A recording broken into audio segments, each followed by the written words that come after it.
जय हिंद दोस्तों। UP triple S C AGTA का फाइनल आंसर की जारी कर दिया गया है और जो आपका फाइनल आंसर की आया है उसमें 5 प्रश्न पे बदलाव किए गए हैं, जिसमें से 2 प्रश्न पे फुल मार्क दिए गए हैं और 3 प्रश्न पे ऑप्शन चेंज किया गया है। आज के इस वीडियो में हम समझने का प्रयास करेंगे कि इसकी वजह से आपके कट ऑफ पर क्या असर पड़ेगा, क्या आपका कट ऑफ इसकी वजह से हाई हो सकता है या फिर आपका कट ऑफ लो रहने वाला है। और उसके साथ साथ हम यह भी जानने का प्रयास करेंगे कि जो आपके फाइनल आंसर की में 5 प्रश्नों पे बदलाव किया गया है, इसका फायदा किसको देखने के लिए मिलेगा, किसको इसका नुकसान भी देखने के लिए मिल सकता है। सारी जानकारी हम जानने का प्रयास करेंगे, तो आप सभी लोग इस वीडियो को लास्ट तक अवश्य देखिएगा। लास्ट में आपको यह भी बताऊंगा कि आपका फाइनल कट ऑफ कितना रह सकता है, आपका स्कोर कितना हो तो आपका joining UP triple S C AGTA में हो सकता है। तो आप सभी लोग इस वीडियो को लास्ट तक अवश्य देखिएगा। जैसा कि आप सबको पता होगा, UP triple S C AGTA के अंतर्गत कुल मिलाकर के 3446 पदों पे आपकी वैकेंसी आई थी, जिसमें 37,845 बच्चों को मेंस के लिए शॉर्टलिस्ट किया गया था। आपका एग्जाम हुआ था और उसके साथ साथ अब आपकी फाइनल आंसर की भी आई है। 30 अगस्त को आपकी फाइनल आंसर की आई है। अब जो फाइनल आंसर की आई है उसमें 5 प्रश्न पे बदलाव किए गए हैं, जिसमें 2 प्रश्न पे फुल मार्क मिले हैं और जो 3 प्रश्न ऐसे हैं जिसमें विकल्प चेंज किया गया है। अब जिस पे फुल मार्क मिले हैं इसको लेकर के आपके मन में बहुत सवाल होंगे। पहला सवाल ये होगा कि मैंने अटेम्प्ट नहीं किया है तो क्या इसका फायदा हमको मिलने वाला है या नहीं। तो मैं आपको बता दूं, आपने अटेम्प्ट किया हो या आपने अटेम्प्ट नहीं किया हो, इससे फर्क नहीं पड़ेगा, आपको इसका फायदा मिलने वाला है। जो 2 प्रश्नों पे फुल मार्क मिले हैं आपको इसका फायदा मिलेगा, आपने अटेम्प्ट किया हो या ना किया हो। दूसरा, मेरा पहले गलत था क्या अब मेरा सही हो जाएगा। तो बिल्कुल, आपका यदि पहले गलत था अब इस पे फुल मार्क मिले हैं तो आपको भी इसका नंबर मिलने वाला है। और जिसका पहले से ही सही था उसको कोई दिक्कत ही नहीं होगी, उसको भी पहले की ही तरह ऐसे रहेगा। अब बात करते हैं इन 3 विकल्प के विषय में, इन 3 प्रश्नों के विषय में जिसमें ऑप्शन चेंज किए गए हैं। आपका ये मान के चलिएगा, जिसमें ऑप्शन चेंज किए गए हैं इसकी वजह से कुछ बच्चों को इसका नुकसान भी हो सकता है, कुछ बच्चों को इसका फायदा भी हो सकता है। जिसका पहले सही था लेकिन अब ऑप्शन चेंज किया गया है उसका अब नुकसान होने वाला है। जिसका पहले गलत था अब ऑप्शन जो चेंज किया गया अगर वही विकल्प उसने क्लिक किया होगा तो उसका फायदा होने वाला है।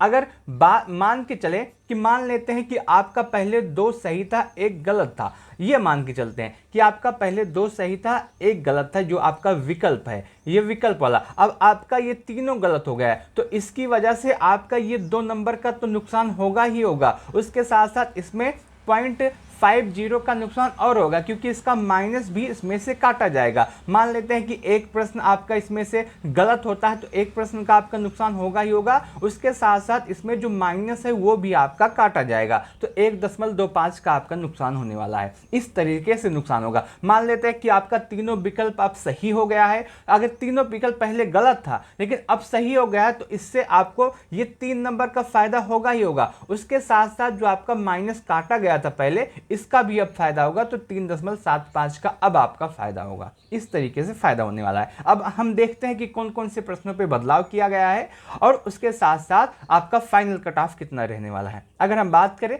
तो आपका प्रश्न नंबर 2 है, इसमें बदलाव किया गया है, इसमें फुल मार्क मिले हैं, सभी बच्चों को इसमें नंबर मिलने वाले हैं। और इसमें पूछा गया था कि निम्नलिखित में से कौन सी फसल लघु मोटे अनाज के रूप में वर्गीकृत है, और इसमें पहले कोदो माना गया था लेकिन अब ऑप्शन चेंज करके सभी को इसमें नंबर मिलने वाला है।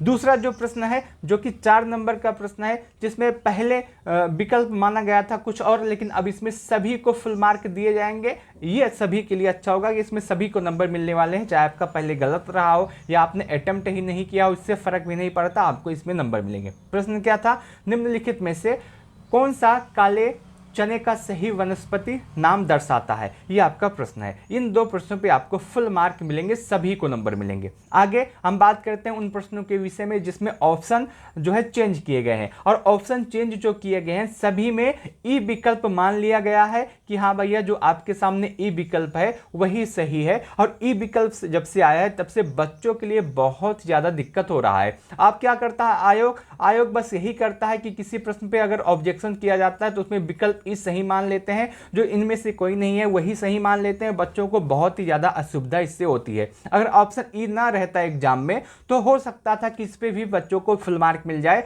और बच्चों को इससे फायदा हो, लेकिन इसकी वजह से अब बहुत सारे बच्चों को नुकसान भी उठाना पड़ सकता है।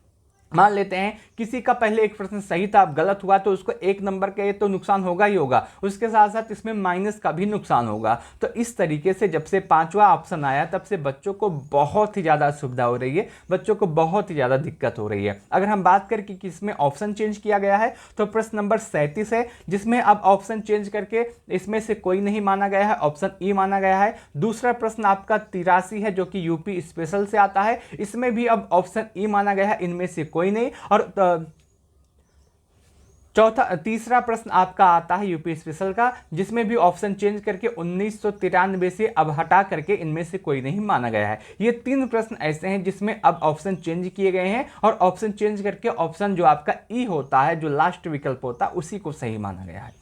इसी तरीके से आपके बदलाव किए गए हैं। आपके 5 प्रश्नों पे बदलाव किए हैं, जिसमें 2 में फुल मार्क मिले हैं तो इसमें सभी को नंबर मिलने वाला है। 3 में ऑप्शन चेंज किए गए हैं तो बहुत सारे बच्चों का इससे नुकसान भी होने वाला है, बहुत सारे बच्चों का इससे फायदा भी होने वाला है। आप कमेंट करके बताइएगा कि इसकी वजह से जो ऑप्शन चेंज किए गए हैं इसकी वजह से आपको नुकसान होने वाला है या फिर आपका फायदा हो रहा है। आप ये कमेंट करके जरूर बताइएगा कि आपका कितने नंबर का नुकसान हो रहा है, आपका कितने नंबर का फायदा हो रहा है फाइनल आंसर के आने के बाद। अब बात करते हैं आपके कट ऑफ के विषय में कि अब आपकी जो फाइनल आंसर की आई है इसका आपके कट ऑफ पे क्या असर पड़ेगा। क्या आपका कट ऑफ अब हाई हो सकता है या आपका कट ऑफ अब लो रहने वाला है, यहां हम बात जानने का प्रयास करते हैं कि अब आपका फाइनल कट ऑफ कितना रहने वाला है। अगर फाइनल कट ऑफ के विषय में बात करें तो आपकी स्क्रीन पे इस समय फाइनल कट ऑफ दिख रहा होगा, यही आपका फाइनल कट ऑफ रहने वाला है। यदि आपका इतना स्कोर है तो आप मान के चलेंगे कि आपका सिलेक्शन इसमें होने वाला है। अगर फाइनल कट ऑफ के विषय में बात करें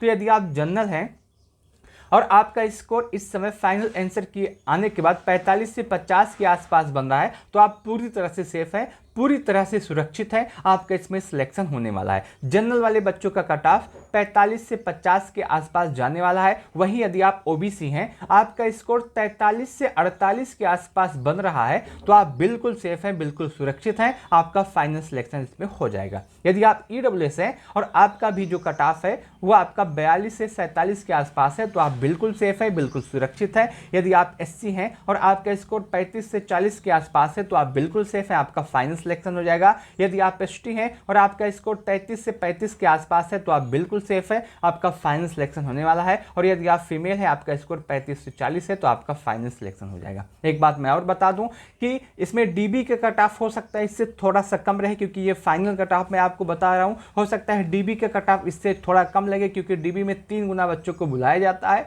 तो हो सकता है डीबी का कट ऑफ इससे कम लगे। लेकिन जो फाइनल कट ऑफ है वो इसी के आसपास आपका लगने वाला है। आप कमेंट के माध्यम से बताइएगा कि आपका स्कोर फाइनल आंसर की के बाद कितना बन रहा है। मैं आपको बताने का प्रयास करूंगा कि उस स्कोर के साथ आपका सिलेक्शन होगा या नहीं। आप कमेंट कीजिएगा, जैसे आप जनरल वाले बच्चे हैं तो आप लिखिएगा जनरल और अपना स्कोर लिखिएगा कि मान लीजिए आपका 48 बन रहा है, तो मैं आपको बताने का प्रयास करूंगा कि जनरल वाले बच्चों के लिए 48 नंबर सेफ है या फिर नहीं। बाकी मैं आपको एक बार दोबारा बता देता हूं, आपका जो कट ऑफ इस बार रहेगा, जो आपका फाइनल कट ऑफ रहेगा, वो जनरल के लिए आपका जो कट ऑफ रह सकता है वो आपका 45 से 50 के आसपास रहने वाला है। यदि आपका इतना स्कोर है तो आप पूरी तरह से सेफ हैं। यदि आप ओबीसी हैं, आपका स्कोर 43 से 48 के आसपास है तो आप सेफ हैं। यदि आप ईडब्ल्यूएस हैं, आपका स्कोर 42 से 47 के आसपास है तो आप सेफ हैं। यदि आप एससी हैं, आपका स्कोर 35 से 40 के आसपास है तो आप सेफ हैं। यदि आप एसटी हैं, आपका स्कोर 33 से 35 के आसपास है तो आप सेफ हैं। वहीं यदि आप फीमेल हैं, आपका स्कोर 35 से 40 के आसपास है तो आप सेफ हैं।